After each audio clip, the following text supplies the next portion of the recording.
Assalamualaikum warahmatullahi wabarakatuh. Di video ini saya akan coba berikan contoh gambaran bagaimana analisis spasial banjir Jabodetabek.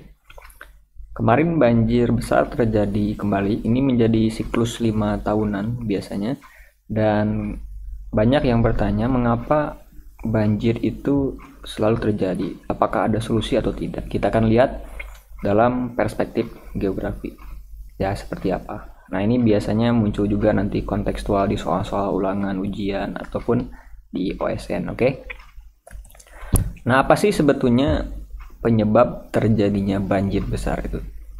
Nah, banjir itu kan sebuah fenomena alam karena pengaruh siklus air.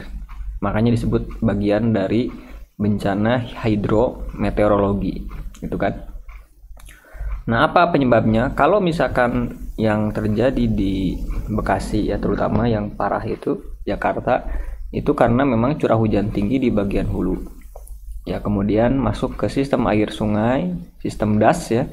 Dasnya ada banyak kan, ada belasan ya mengalir. Nah, maka masuk ke sana kemudian menggenangi wilayah dataran banjir ya di sekitar.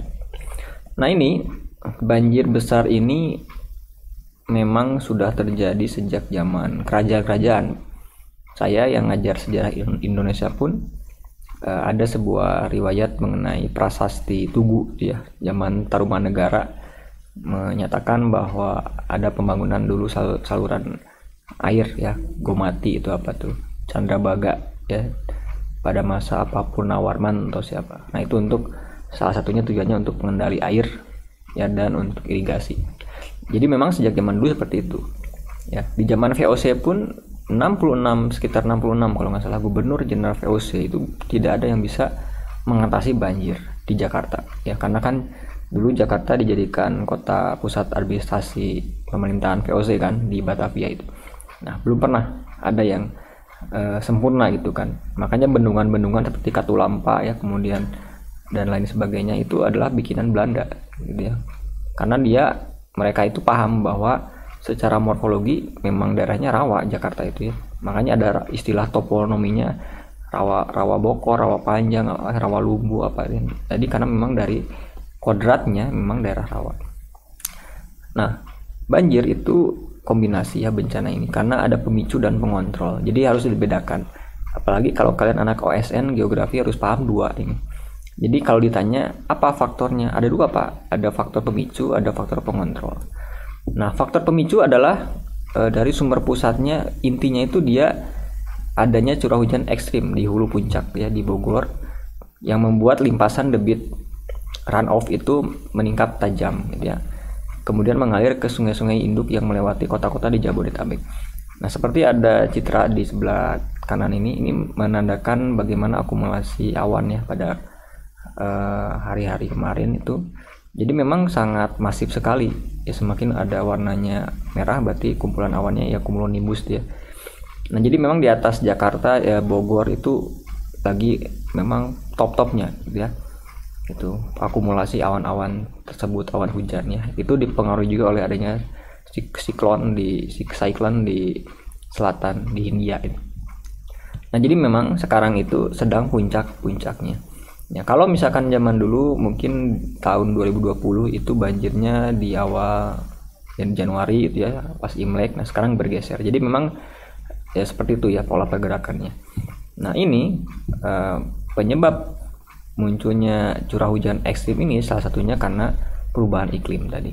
Ya, jadi perubahan iklim itu memang nyata ya. Nah, termanifestasikan dalam gejala hidrometeorologi ya, gitu. Nah, di sini ada sebuah peta das ya, Ciliwung Cisadane. Bisa dilihat bahwa kita akan coba bedah ya. Nah, ini kan kawasan Bogor ya, puncak. Nah, ini menjadi hulunya. Jadi hulu dari sungai-sungai yang ada di Jakarta. Jadi memang dulu itu Belanda itu salah sebetulnya membangun pusat administrasi di Batavia. Bahkan dulu wartawan Amerika Serikat, namanya saya lupa itu, pernah ngasih saran ke Gubernur Jenderal VOC bahwa jangan membangun pusat pemerintahan di Batavia karena daerahnya banjir. Karena secara faktual ini semuanya ada sungai semua ya. Ini semua wilayah sungai. Ya, berarti sejak zaman kerajaan-kerajaan dulu sebelum-sebelumnya daerah ini daerah banjir. Gitu ya. Kemudian sekarang dihuni manusia yang padat sekali jadikan kota modern metropolitan, maka pasti akan menambah beban gitu ya. Jadi ini hulu ini ketika hujan presipitasinya tinggi di daerah ini, maka limpasannya akan masuk ke sungai. Nih ya, sungai-sungai yang ada di sini ya, ada das nomor 1, 2, 3 sampai 15 tuh. Ada 15 das yang mengalir di Jabotabek. Ya, dan di setiap aliran dasnya itu ada pemukiman. Ya, itu kan masalah gitu ya. Nah, jadi ini faktor pemicunya itu adalah curah hujan yang tinggi gitu ya. Nah, kemudian faktor pengontrol apa? Nah, ini yang menjadi penyebab yang meningkatkan potensi terjadinya banjir. Satu, kemiringan ya, topografi. Semakin dia itu kemiringannya curam, maka aliran air kan akan mengalir deras ya, mengikuti kelerengan. Kemudian dia itu kalau misalkan daerahnya cekungan, maka akan terkumpul di sana. Ya. Nah, ingat prinsip water table. Jadi memang air itu mengikuti kontur area gitu ya. Sama ketika kalian menuangkan air di gelas gitu ya. Kemudian tata guna lahan ini ya, dan overpopulasi. Nah, dulunya misalkan daerah ini kan mungkin saja dulunya itu adalah daerah rawa. Kemudian dirubah menjadi pemukiman. Maka sudah pasti secara alamiah itu sudah melanggar kodratnya. Lalu salah siapa, Pak? Salah dulu, zaman dulu. Kenapa pemerintahan pertama Indonesia itu tidak dikasih arahan tegas untuk pembangunannya seperti apa? Blueprintnya nggak jelas. Jadi blueprint pembangunan Indonesia itu nggak jelas. Ya, terus terang saya bilang bahwa Indonesia itu hanya merdeka, tapi blueprintnya ketika awal mula Soekarno itu menjabat sampai sekarang Soeharto itu nggak jelas. Makanya dampaknya sekarang ya. Dan nanti 5 tahun kemudian pasti akan terulang. Ya, saya pastikan banjir di Jabodetabek akan terulang karena polanya selalu begitu. Ya, ini karena overpopulasi, ini ada urbanisasi, kemudian pembangunan ya dengan sangat masif, kemudian tidak ada sarana fasilitas air mengalir yang ditambah, dimodifikasi ya, bantaran sungai, kemudian misalkan nih 50 atau 100 meter kiri kanan dipakai pemukiman, ya berarti yang salah siapa? Manusia gitu ya.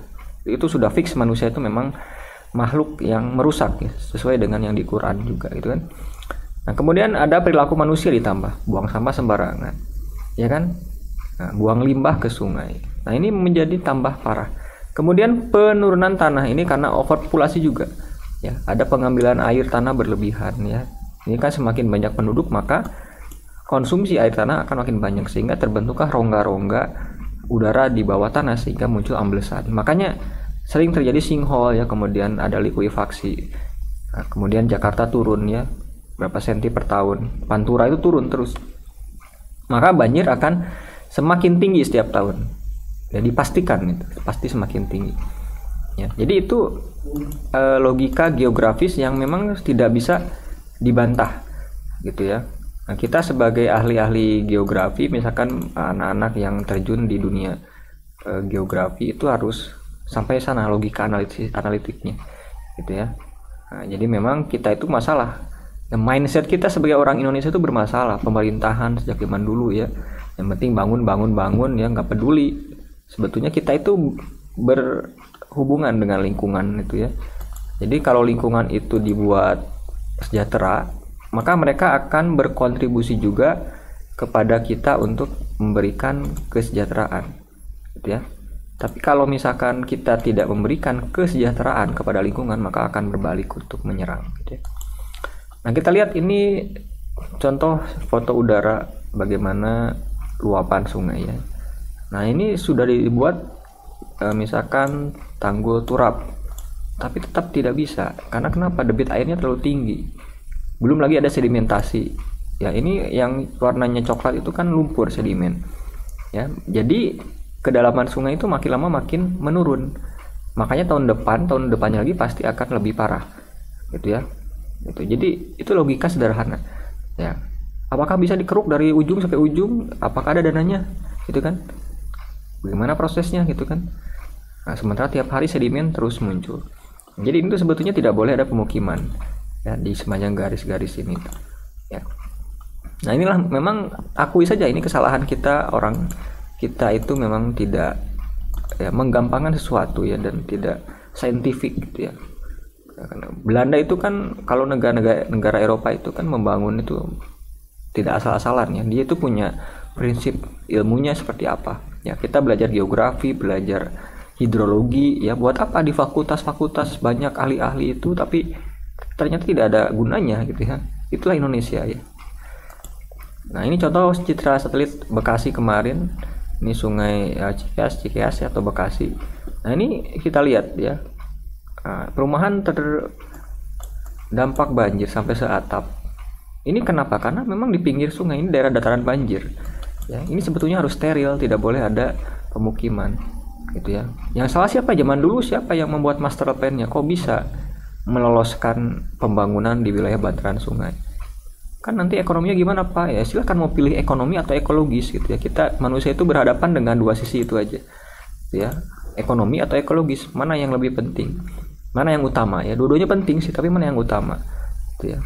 Nah, kalau misalkan kita masih berpikiran bahwa ekonomi di atas segalanya tanpa memperhatikan ekologis, maka tiap tahun pasti akan kayak gini. Saya pastikan sebagai guru geografi itu tiap tahun pasti akan seperti ini. Apalagi yang siklus 5 tahunan yang banjir besar, ini bisa jadi lebih pendek nanti, lebih mundur lagi.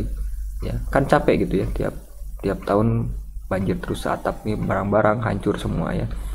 Jadi memang ini sudah terpola gitu ya. Mohon maaf, jadi karena memang faktualnya secara spasial seperti ini ya, wilayah sungai itu nggak boleh untuk ditinggali ya, nggak boleh sama sekali ya. Nah ini pasti membawa sedimen lumpur ya, pasti sungai ini semakin dangkal, maka nanti debit airnya akan lebih meluap ya di tahun-tahun kemudian. Jadi siap-siap aja. Apakah ada solusi? Nah ini pertanyaan-pertanyaan ini sering dilontarkan ketika diskusi di kelas ya, diskusi saintifik gitu ya. Nah, bisa jadi ada, bisa jadi enggak ya. Gitu. Kita lihat tadi bahwa daerah ini sungai itu kan termasuk sistem das ya, watershed. Jadi das itu suatu wilayah di mana semua aliran airnya dibatasi oleh satu ini ya, punggungan bukit ya, 2. Kemudian nanti semua curahan air runoff akan masuk ke sungai utama misalkan ini ya. Taruh inilah das Ciliwung atau misalkan sungai Bekasi. Jadi ketika muncul hujan besar di hulu, maka semua air akan masuk ke sini. Gitu kan. Nah, sekarang itu semua daerah di hilir itu sudah jadi pemukiman padat. Ya. Nah, jadi gimana caranya? Nah, sebetulnya mungkin bisa menggunakan cara yang pasti budgetnya mahal gitu ya. Apa dia belokan saja alirannya. Jadi harus membuat belokan seperti banjir kanal kalau di Jakarta ya. Jadi misalkan dari arah Cisarua ini kita buat misalkan belokannya, belokan ke arah mana ya, kita lihat misalkan. Nah ini das Ciliwung misalkan, ini udah padat sekali ya, ini cita udara, udah banyak pemukiman. Jadi kan kita sumbernya di sini ya, sumber utama dari curahan runoff aliran itu ya, masuk ke das ini. Nah kita potong, memang harus dipotong, di-cut gitu ya, membuat aliran khusus ya, sehingga catchment dari runoff yang di atas itu di batas das hulu ke tengahnya itu dia dipotong itu, dibuat khusus, entah itu berapa ratus meter ya ke lebaran kanalnya, kemudian dipecah ke kiri kanan gitu ya. Mungkin namanya ide-ide seperti itu kan, dan budgetnya pasti super mahal gitu ya, sama mahalnya dengan giant seawall misalkan kalau yang ingin menjaga agar banjirop tidak parah ya di Pantura.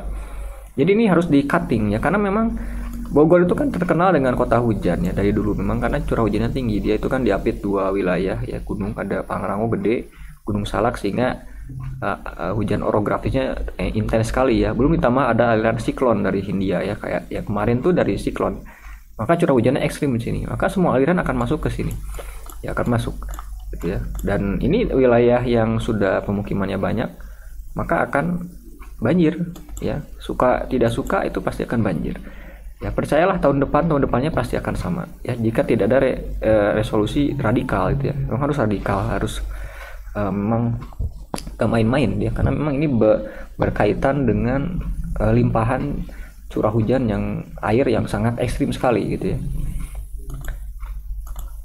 Oke, nah jadi itu sekilas mengenai bagaimana terjadinya banjir ya, banjir case khusus banjir bandang di Jabodetabek. Jadi memang perlu kombinasi antara pendekatan infrastruktur dengan perilaku. Ya, kita di sekolah guru-guru itu hanya bisa menanamkan perilaku. Ya, bagaimana perilaku agar sadar lingkungan sesuai dengan etika lingkungan. Ya, minimal tidak buang sampah sembarangan.